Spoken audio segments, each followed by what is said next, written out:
Well, good morning, everyone, and welcome to this fortnight webinar. We're now going fortnightly with more people around the country in lockdown, so we thought we'd up the regularity a little bit. This paper that we're going to talk to you today about is about the small business CGT concessions, and it really is centred on a case that our firm was lucky enough to run through the federal court system called the Federal Commissioner of Taxation and Eichmann, and it centres on a small, one condition, which is the active asset test, which is part of the small business concessions. Adrian Bailey is going to be our presenter today. You all know Adrian from our Sydney office. He has been lucky enough to get out of homeschooling today to get into the office, which I know he's really excited about. You will be able to get the slides and also a PDF handout. They're currently active, so you should be able to access those. If anyone has any issues with downloading them, we have had one issue previously, but seems to be working okay now. But do please let us know if you can't download them.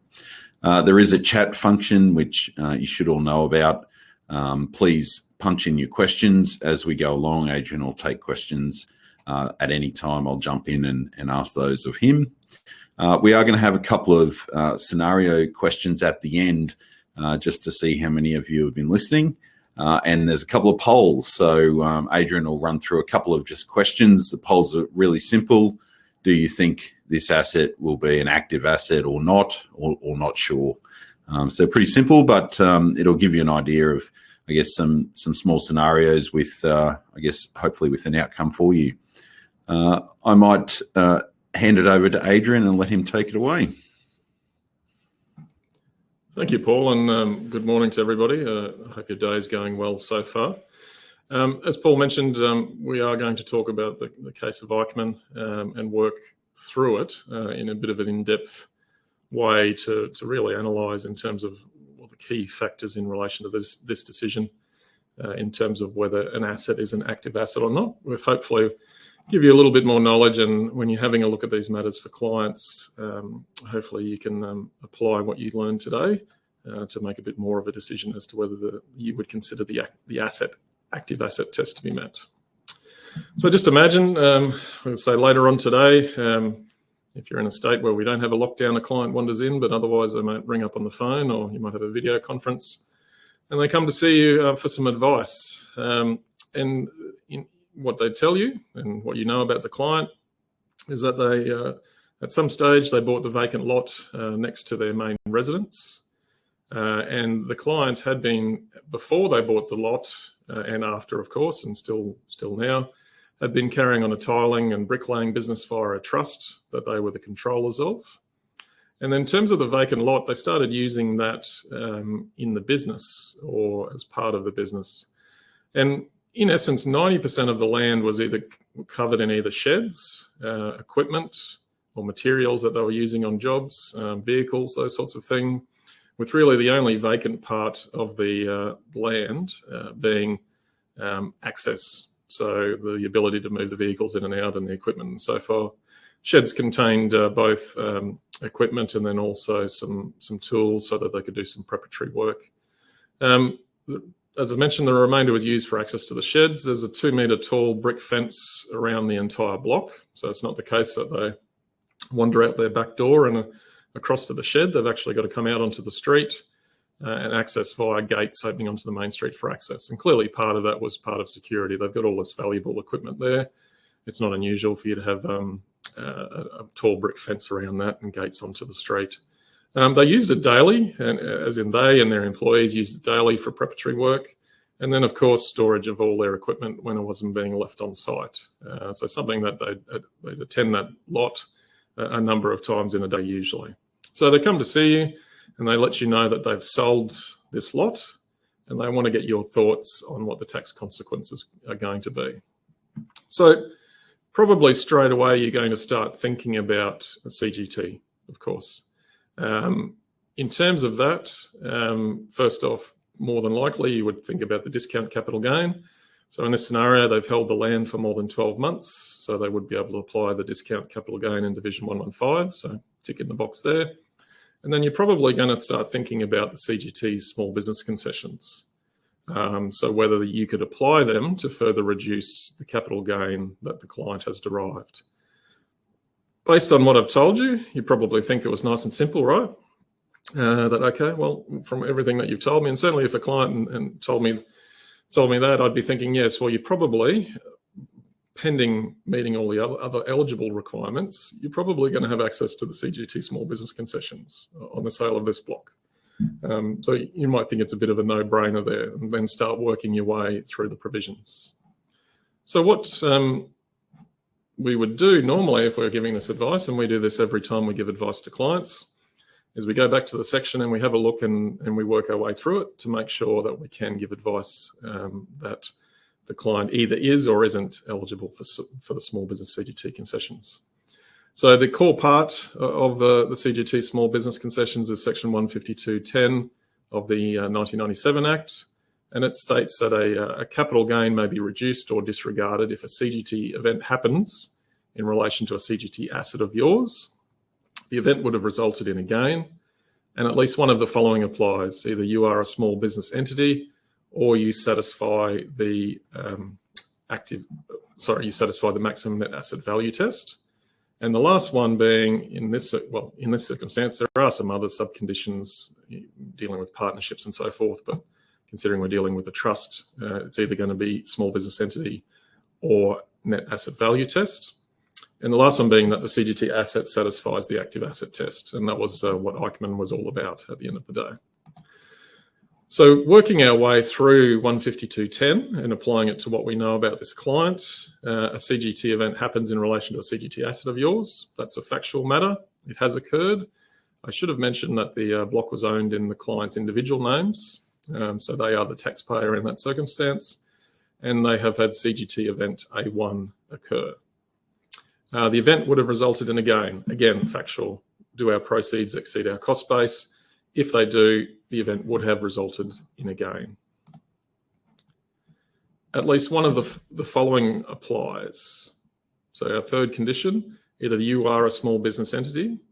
Now in this scenario, and it's often an area that we see people get a little bit trapped on or tricked on, we need to think about who the taxpayer is. And in this circumstance, the taxpayer is the individuals.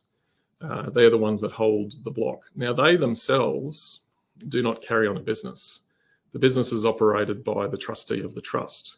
So unless they carry on a business elsewhere, which they don't, they cannot be a small business entity. So we can't rely on the $2 million turnover test, the small business entity test. So then we would need to satisfy the maximum net asset value test. So with that, in essence, as the slide says, the maximum net asset position of the taxpayer group is less than 6 million. Now we're going to say in this circumstance that condition is met. From what we know of the client, there's no way they're going to get close to 6 million, so they're going to meet the maximum net asset value test. So far, we're ticking all the boxes. Our last requirement, and as I mentioned, the one that this case is all about, is that the CGT asset satisfies the active asset test. What is the active asset test? Well, that's in section 152.35. And it says where the asset is owned for less than 15 years and the asset was an active asset of yours for a total of at least half the period of ownership, or the asset was owned for more than 15 years and the asset was an active asset of yours for at least 7.5 years. So this is a timing provision, isn't it? Wasn't an active asset for a certain amount of time of ownership. In our client's case, it was acquired in 1996. It was sold in 2016. So we've got a 17-year period there. Even my simple lawyer's maths can hopefully work that out, 16 or 17 year, depending on the month. And then so we know that it was owned for more than 15 years, and we know that it needs to be an active asset for at least 7.5 years. So what our client has told us that from the time that they acquired it until the time that it was sold, they used it in the manner that we've described, obviously after they built the sheds and the brick wall and so forth. In terms of what is an active asset, that definition itself is contained in section 152.40. And it says that A CGT asset is an active asset if at that time you own the asset and it is used or held ready for use in the course of carrying on a business that is carried on by you, your affiliate, or another entity that is connected with you. To my mind, it's a relatively straightforward provision. It's very clear, and it's certainly something that I would think normally you would not have any issues with interpreting. So you own an asset that's either used or held ready for use in the course of carrying on a business. And again, carried on by you, your affiliate, or another entity that is connected with you. In our circumstance, the business isn't carried on by you because remembering the individuals are the taxpayers. They're the ones that hold the land. In terms of affiliate, only individuals or companies can be affiliates, so we wouldn't meet that. But on the assumption that the trust is connected to the clients, the Eichmanns in this case, which it is, then they would meet that other requirement that it's another entity that is connected with you. So the fact that the business is operated by the trust, we still get to apply, we still meet the active asset test if we can show that the asset is used or held ready for use in the course of carrying on the Eichmann and Sons business in our client circumstance. There's one thing to start thinking about when we're looking at this is, well, could an asset be partly active? And certainly the concept of parts of an asset being dealt with differently for tax purposes is not something that's unusual in the income tax world. So in particular, including in the definitions of what is a CGT asset in section 1085, in subsection 2A, it includes the reference to part of an asset. And an example in 1085 is land and buildings. So it may be the case that we might need to think about whether part of the asset is active. And I would think in the example that we've got at the moment, you probably wouldn't even turn your mind to that. You may need to turn your mind to it if we've got something that was half used in the business and half used for something else. But could we have a partly active asset? And also there's a couple of other examples of there where we have different scenarios where we have to treat different parts of assets differently. So if we have the balancing adjustments applying to a building, it's dealt with separately in terms of CGT liabilities. And we apportion our cost base amongst different assets where we've got multiple assets of the same class, so shares for an example. So it's not outside the realms of possibility. And there are some other apportioning examples. In CGT event K7, we need to apportion between the assets. You'd all be aware, no doubt acutely aware at the moment, for those that have had clients working from home, that it's not, it's fairly common practice that we apportion expenses between income producing and other assets. So the example that I've used there is the home office, where we can perhaps apportion expenses between the home office and elsewhere. And certainly in a couple of tax rulings, TD9 and TD 9824, they talk about apportioning between different assets in terms of the analysis there. But in terms of whether an asset can be proportionally active, it's not within the legislation. It's certainly not within that section. It doesn't talk about part of an asset. It talks about the asset was used or held ready for use. And then I guess, well, should we think about what about a mixed use asset? And there are certain provisions within the Act in other areas that deal with allocating different income and expenses between a mixed use asset. And TD 2006-78 gives an example of that. So nice academic, I guess, thing to turn your mind to as to whether we could have a partially active asset. But the reality is the legislation is quite clear, and there's no proportioning between one asset where some of it is active and other parts of it isn't active. So then we probably need to turn our mind to those other TDs which talk about having a look at all of the factors and whether we can say that it is an active asset based on all of the factors. That TD is not relating to active assets, I should say. But that's probably the sort of analysis that we need to do when we're looking at something where there isn't an active asset. We need to look at all of the factors, the scale, the size of what is being used within the business and what's not being used, what's being used for private purposes, all of those sorts of things.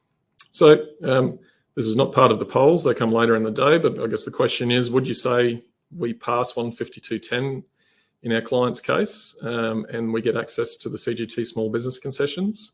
We've had a CGT event. There's a gain. We meet the maximum net asset value test, and I would say that we certainly meet the active asset test on what's been described by our client about how they've used the land. So nice and simple. Unfortunately, didn't end up so nice and simple, and it was a fairly long-running matter that took a number of years before resolution. Now, I do know the accountant who referred the client to us to assist with the federal court process has registered for the webinar today. I don't know whether they are actually here at the moment on the webinar. But in terms of the sequence of events, Mr. Eichmann's tax agent put in a private ruling application to raising the query, was the asset active? Unfortunately for Mr. Eichmann, that came back in the negative, so then an objection was lodged. From memory, we were approached by the tax agent to help with the preparation of the objection, but the client declined to pay our fees, as clients sometimes do. So the tax agent did the job of putting in the objection. That objection was again not in favour of the taxpayer. So then the tax agent lodged proceedings to commence an action in the AAT. So we had the first decision, Eichmann versus FCT in 2019 in the AAT, and we'll run through each of these. And then we had the appeal to the federal court, again in 2019, and then the appeal to the full federal court in 2020. So considering that this matter in terms of the sale was in 2016, we can see that there's really 4 years of uncertainty there for the client. And unfortunately, the client got caught, in my view, in a little bit of a agenda from the tax office in pursuing a particular interpretation of what an active asset is. So the private ruling application was first lodged on the 15th of December 2016. So fairly prompt action there by the tax agent in applying for the favourite ruling. As I mentioned, the unfavourable ruling was issued. The objection was lodged and was determined in 20 July 17, and application lodged with the AAT on the 14th of September 2017. Now, in terms of the AAT decision, the tax agent appeared on behalf of the taxpayer, and I must say did a stellar job. Certainly the ATO had counsel appearing on the other side. But in terms of the AAT application, I guess this is one of the first sort of things that you need to think about if you're thinking of going down the private ruling part, is that the only evidence that can be produced is from the private ruling application only. So if there's not something that we've included in that private ruling application, so say for an example in this matter, it would have been really good if we had even a mud map as part of the private ruling application to show the part of the land that was used and wasn't used, to show how really the taxpayer's business took up most of this land, or the trust business took up most of this land. That would have been really helpful, and my memory is the tax agent did try to tender that during the AAT application, but quite rightfully the tribunal member said, well, you can't introduce further evidence. All we can draw from is what's stated in the private ruling application. And that's a pretty consistent theme in terms of the three levels of court that we go through, that fairly consistent comment to say, well, it's unfortunate that all we can draw on is from what's in the private ruling application.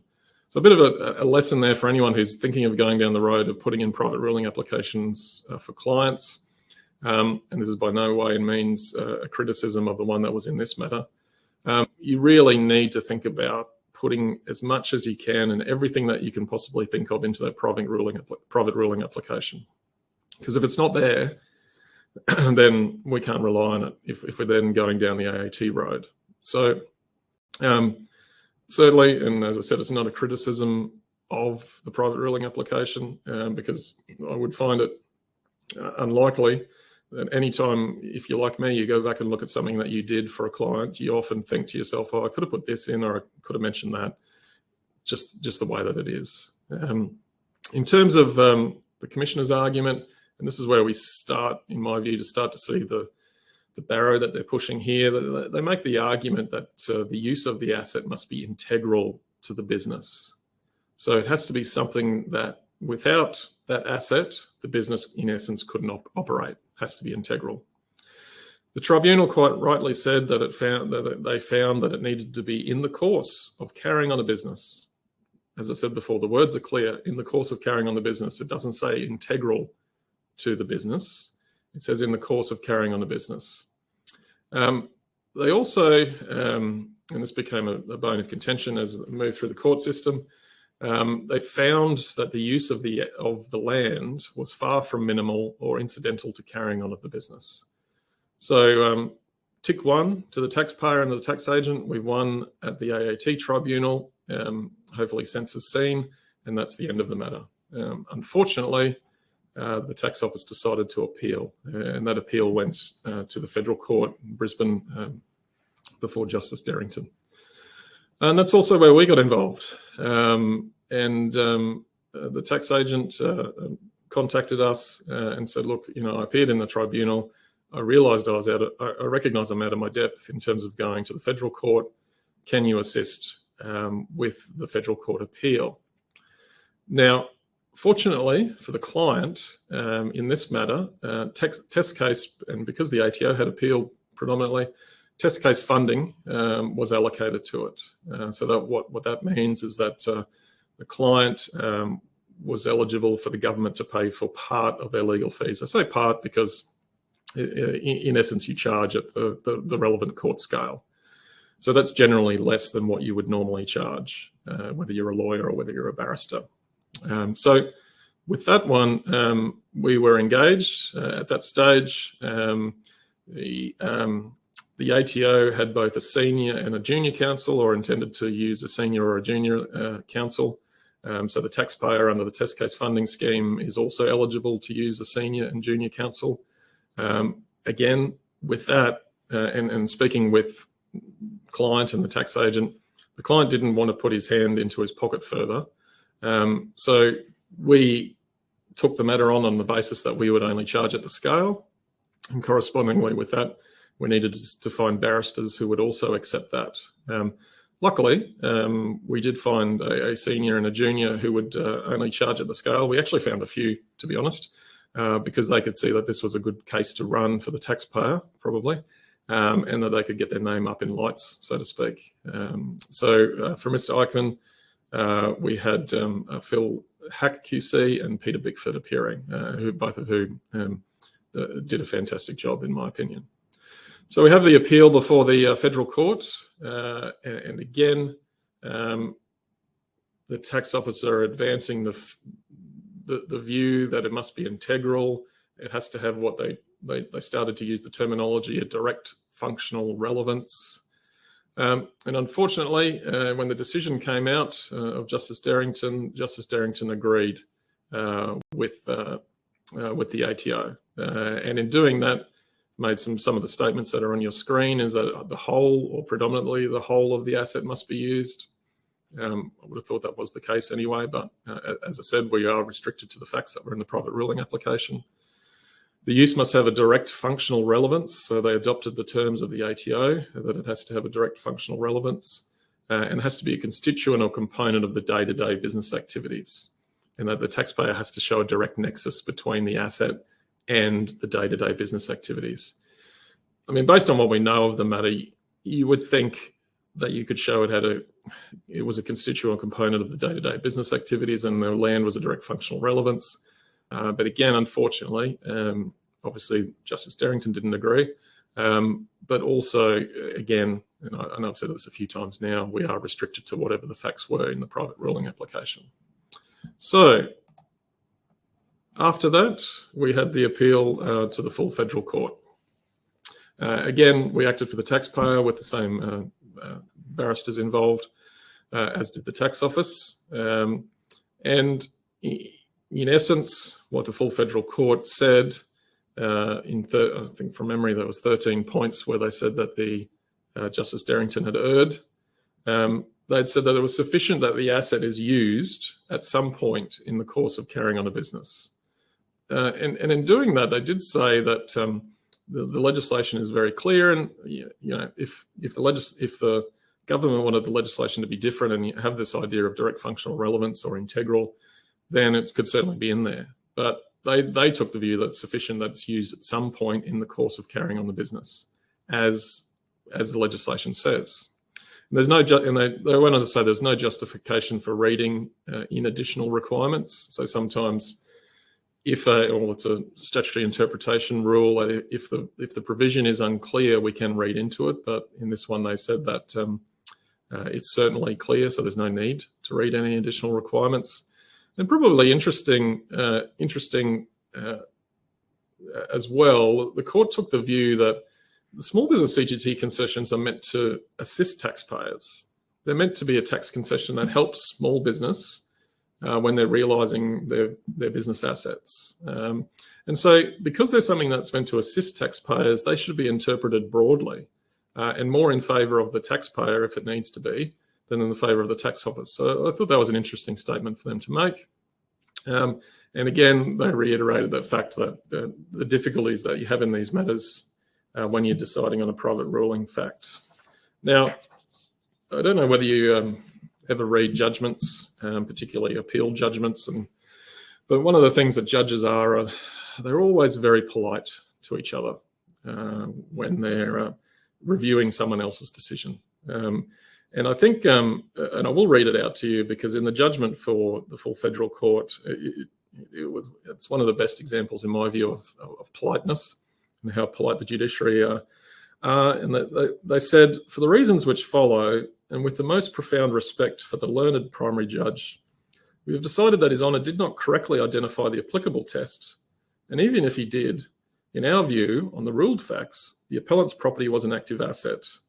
We've reached these conclusions after much hesitation, given the highly cogent reasons of the learned primary judge, expressed as they always are, with such clarity and precision. As I said, very polite. I don't know the last time that you got something wrong, whether the people that identified it were as polite to you, but it certainly doesn't happen in my world. But I guess that's the world of the judiciary, where everybody is polite to each other. As I mentioned, there was about 13 odd areas where they said that Justice Derrington had got matters wrong, and a win for the taxpayer. So a great result at the end. Unfortunately, it took over 4 years to get there.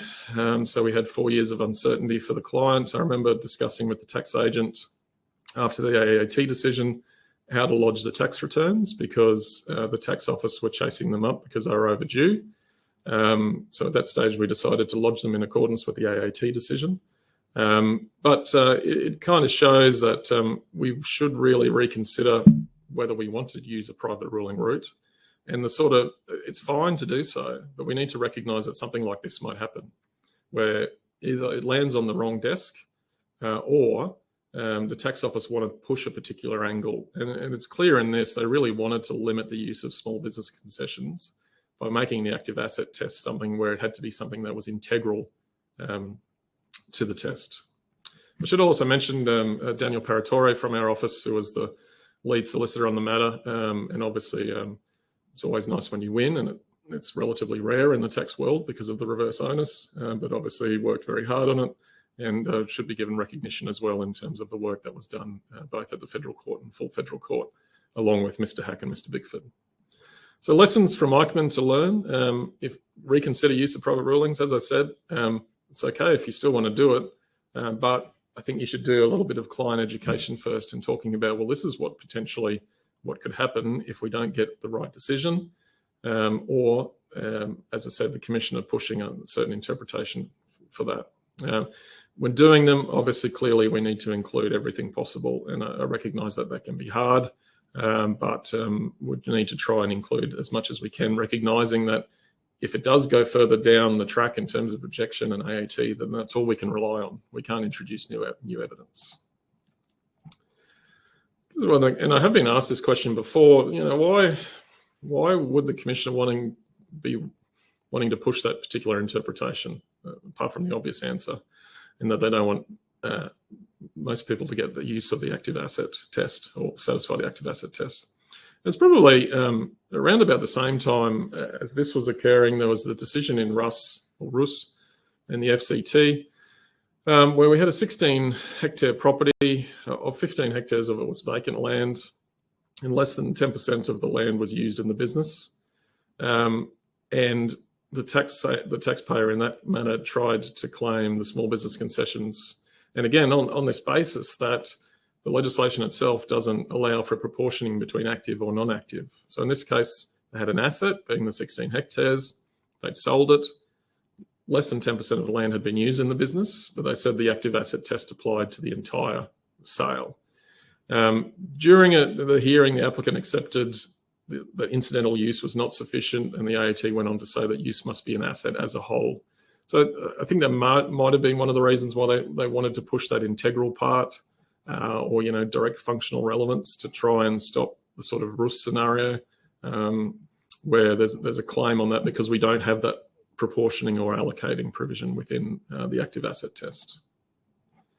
So to come to our examples, and to we will be running the polls on this, as Paul mentioned, to say, and don't worry about putting your answers in; they're all confidential, as in your name doesn't show up.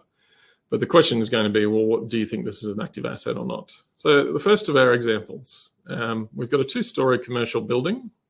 It's not strated or separate titles; it's all one title. We've got a cafe restaurant which operates on the ground floor. The first floor is vacant, but it's used for storage of cafe consumables. So, they store their cups and their bags of coffee beans and, all the sorts of things they use in their trade. And it's also used as a staff break area. So when they're having a break from the floor, they go up and have a break upstairs and maybe something to eat. Do you think that would be an active asset? And I'm assuming Paul started the poll. I can't see on my screen. If you want to chime in, Paul. Yeah, I've started that poll. Okay. So while we just give a little bit of time in terms of the polls to come in and people to put their answer in. One thing I might mention, which is not related to this presentation, but related to small business concessions, is that we had the recent Board of Tax consultation on rollovers. And we were involved in those consultations. Both Paul and I attended a couple of meetings from memory. Pretty much everything was ignored that we said, as usual. And what they've come up with was a new rollover, which is predominantly aimed at the top end of town, the big end, with the idea that instead of having the requirement to have a multi-step rollover, in some circumstances when they're doing large restructures, we could just have one rollover. But probably concerning at the end of that was this concept that, and this question that they raised as to their thoughts that small business concessions should be restricted to only matters where people are acting at arm's length. So if, for example, we sold a business from a trust to a company that the client controlled because we wanted to move to a company environment, we wouldn't be able to use the small business concessions to deal with the capital gain. So obviously, fairly short-sighted in my view on the Board of Taxation because they must think people are doing this for other reasons. But would certainly impact on a lot of succession planning, a lot of restructuring, if that was to come into play. So we did do a submission on that aspect of the rollover proposal, and didn't address the other rollover because it really wasn't relevant to the private business world. So Paul, have we got any results?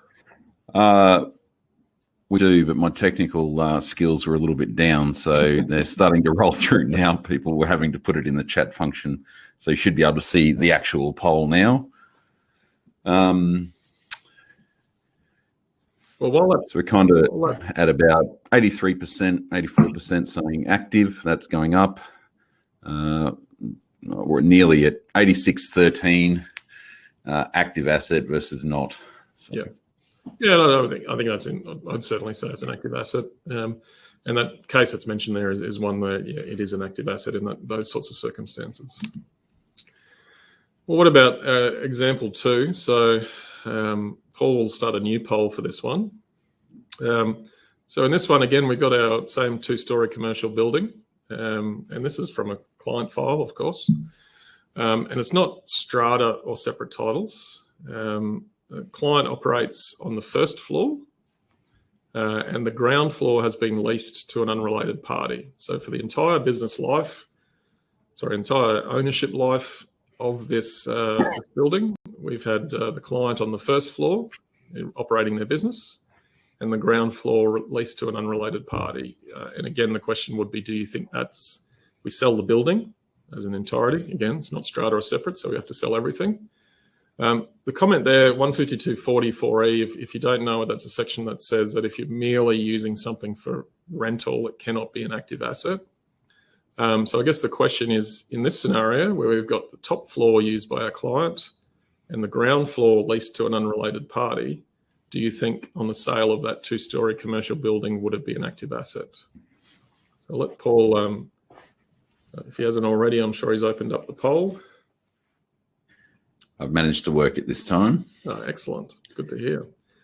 I'll give everyone a little bit of time in order to put some answers in. While we're doing that, as Paul mentioned, we are running these webinars every fortnight.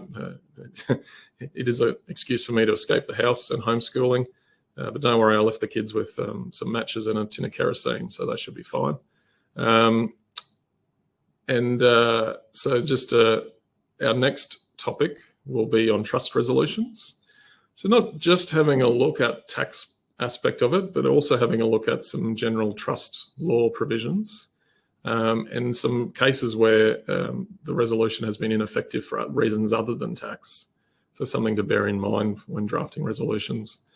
The topics after that, we've got a run of topics that we're going to run. We do add to them most days. And so when at the end of this presentation today, you will get a feedback email. It would be good if you had topics that you wanted us to run, considering they now will be every 2 weeks.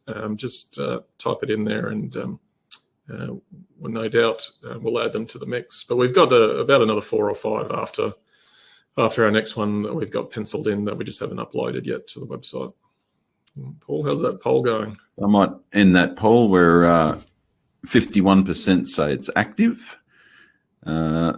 38% say it's not active, and 10% say don't know, although those figures are slightly changing, but that's about right. And this, I'm not going to give an answer for this one because this is where we earn our money, isn't it? In making decisions for clients based on what we think the law is. And I don't... Personally, I know because, as I said, this is a client matter. In terms of the advice that we gave, it was, there is no proportioning. It's either active or not, which is really is going to be looked at in the function of what's the amount that is used, what's the amount that's not used. I guess you're going to weigh up all of those factors. So half and half, I would think, is line ball, to be honest. I don't know if you've got any thoughts on it, Paul. No, I think it is a difficult one, and like you kind of said earlier, it's probably one that you have to fix yourself on an advice, and probably I wouldn't run this through a private ruling, but just accept the position and acknowledge that if you're going to claim the concession, there's some risk that you're going to have to answer some questions about it. Yeah, I guess the other aspect, and one that we considered in this matter and spoke to the clients about, is, technically not right, but do you just claim it for the top floor, that proportion, and the ground floor? Again, there's no proportioning provision. So you're kind of either in or you're out, the old you can't be half pregnant thing. But do you take that view on the basis that that's a more conservative approach? Again, it is a tough one to answer. To compound matters, just by way of background, the clients in this circumstance were accountants. So they were wanting to maximise what they could, I guess you could say. So those are our 2 examples. Just throw open to questions. We didn't have any questions as yet. We did have some people click the button to raise their hand to speak, which we've never had before. So whether it was a mistake or not, I might click and say yes and see what happens. So Grant, if you wanted to raise a question, feel free.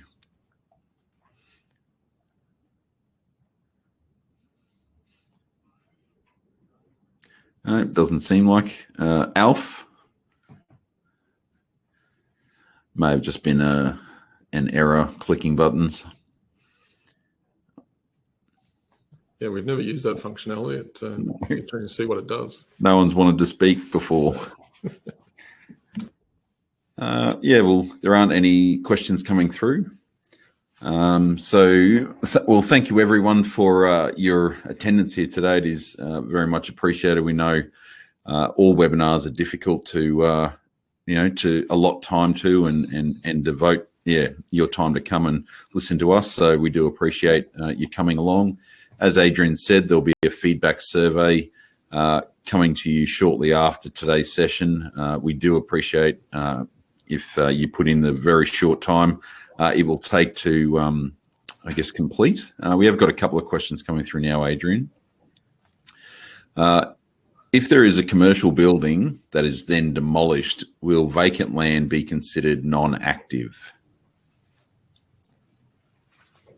It's a good question. I think you've covered this recently in other worlds, Paul, but I would think that you would still consider that to be active.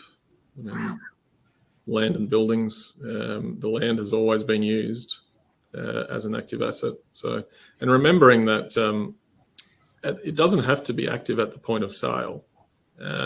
We can have it leased out to an unrelated party as long as for half the ownership life, it has been active. So in that scenario where we demolish and we've got vacant land, if we've used that building for half the ownership life in a business, then that's fine. Adrian, the other question, Ernie, you might like to expand a little. It just says a farm where some land is virgin. Not exactly sure. I assume that may come back to that. I guess that scenario of the 15 or 16 hectare block.